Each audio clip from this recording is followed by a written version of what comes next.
All right. So you're ready to launch your first or maybe your next digital product, but there is one little problem you cannot shake off. What niche should you choose?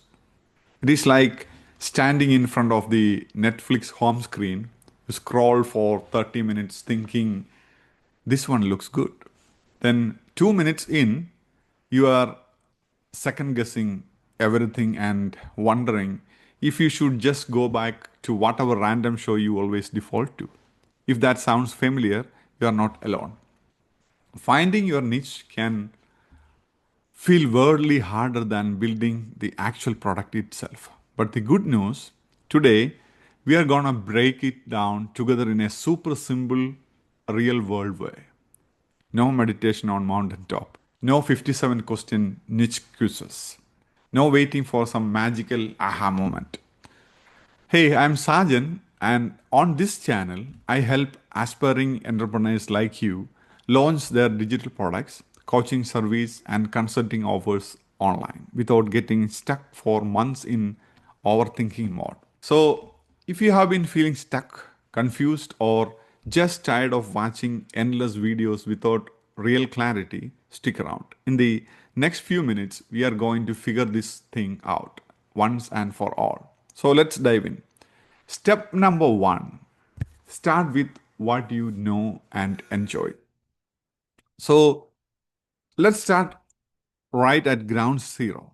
It is not by overthinking or Googling top profitable niches 2025 at 2 a.m. It is by simply looking at what you already know and what you actually enjoy. Because here is the deal, if you pick a niche that you don't like, I don't care how profitable it is, you will burn out faster than a gym membership in February. And your audience, they smell that fake energy from a mile away. So let's keep this super practical. Quick exercise for you. Pull out your phone, check your YouTube watch history or your Instagram explore page. Notice what topics you are naturally gravitating toward without forcing yourself. Maybe uh, you are binge watching side hustle videos. Maybe it's productivity hacks for busy parents. Or maybe it is health tips for people over 40. That pattern, that is your first clue. Here is why this matters. When you like your topic, even just a little bit, you will naturally want to show up, create, and share. And showing up consistently is halfway the battle. Now, I can already hear a few of you saying, but I am not expert in anything, right? And if that is you, take a deep breath. Nobody asking you to be the next Elon Musk or Tony Robbins. You just need to be one step ahead of the person you are helping. That's it. In fact, in today's world, people love learning from someone who is just a few steps ahead because you are relatable. You are fresh in the journey. You remember what it feels like to struggle. You explain things without sounding like a corporate robot. Here is the pro tip. You can even document your journey instead of acting like the guru. Just share what you are learning as you go. I promise you, if you start from something you genuinely enjoy talking about, you're going to build momentum so much faster.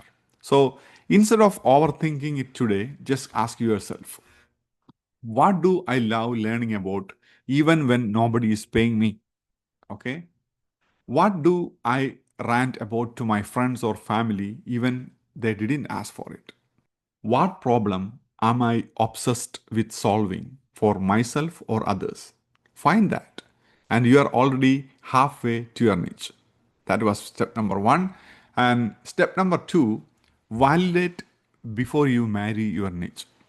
So by now, you probably have a few ideas buzzing in your head.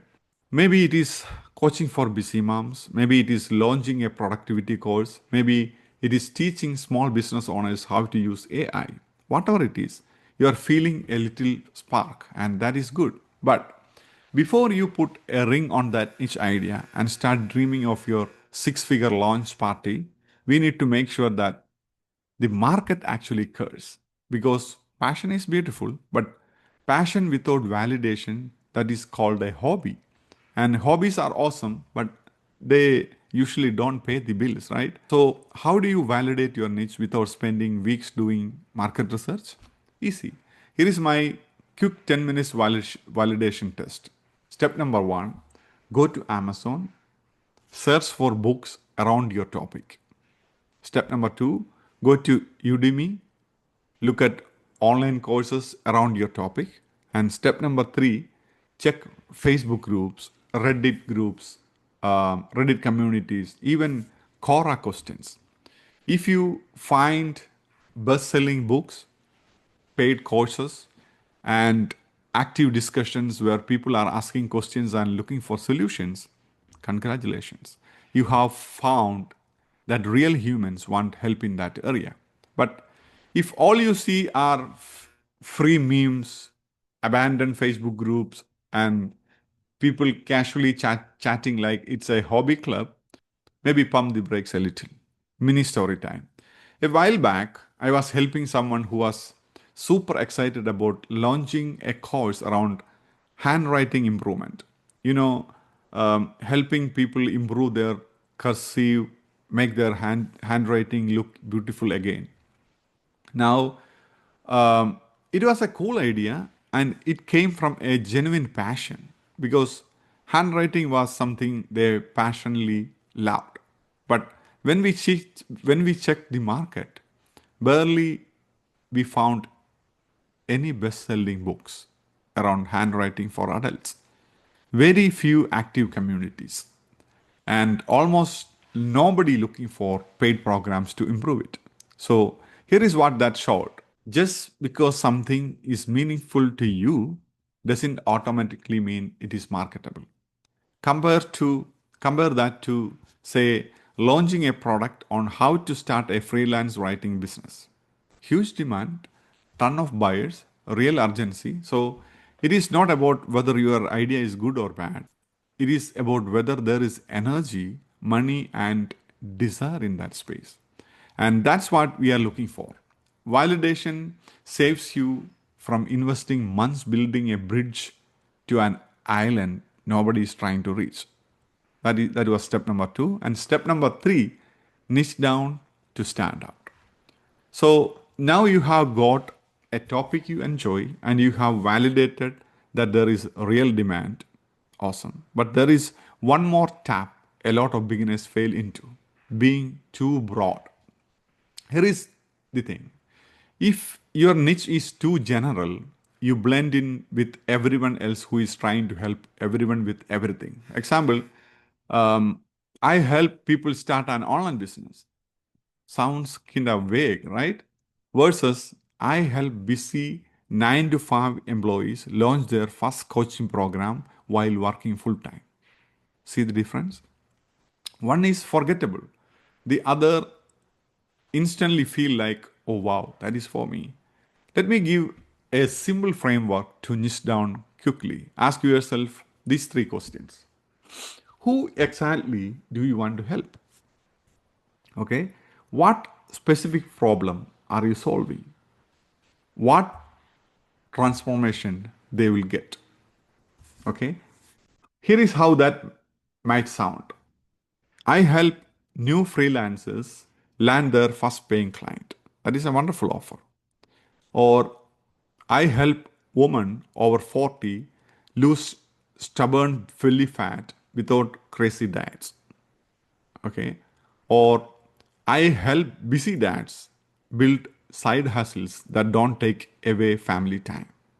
Right? Now you are speaking directly to a certain group of people with a real problem. And when your niche feels specific, your audience will feel like you are reading their mind.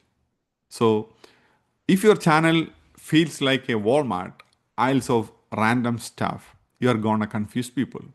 You want your brand to feel more like that cozy little coffee shop, you know, the one where everyone knows exactly what you are famous for. Oh, yeah, that is the place that does the amazing caramel lattes. In business, specialty builds royalty. So don't be afraid to narrow your message down because when you try to speak to everyone, you speak to no one. But when you speak clearly to one group, you become the go to person for that transformation. Okay? And step number 4, action beats overthinking. Now, for the most important and maybe the hardest part of this whole process, taking action before you feel 100% ready. Here is the truth: you will never think your way into absolute certainty about your niche. You will never sit there starting a journal or whiteboard long enough and suddenly get a flash of lightning that says, "This is it. This is your $1 million niche. Go forth." Trust me, I tried it. And all I got was a sore neck and a lot of unfinished notebooks. Clarity comes from movement, not meditation. What I have seen over and over again with my own journey and my students is simple. The second you start doing, you get feedback, real feedback. You create a piece of content, you post a video, you make a mini digital product, you start to see what you enjoy talking about, what your audience leans into, what feels natural to create, and equally important, you learn what drains you and what doesn't click. Let me give you an example. One of my early coaching clients spent months debating between two niches. One, helping new freelancers find clients, and the second one was teaching productivity systems to entrepreneurs. He couldn't choose one niche, paralysis by analysis. Okay. Finally, I gave him a challenge. Pick one idea today and create 5 pieces of content around it this week. No overthinking, just publish it. I gave him this simple advice: pick one idea today, create 5 pieces of content around it this week itself. No overthinking, just publish it. He chose freelancing clients first, and guess what? He found himself loving the conversation. He got his first few DMs asking for advice. He felt excited to show up every day. That experience, not thinking, gave him certainty. So here is the challenge for you too. Pick your best current niche idea, create and publish 5 small pieces of content around it, whether it be a blog post, YouTube video, or Facebook post, anything, and see how it feels. Maybe you will love it. Maybe you will tweak it slightly. Maybe you will pivot completely. But either way, you will have a momentum. Okay. So picking your niche is like ordering food at a restaurant. You can spend an hour reading every single item on the menu, but you won't actually know if you love the dish until you take a few bites, right? And by the way, even if you realize halfway through that you picked the wrong thing, you can always change.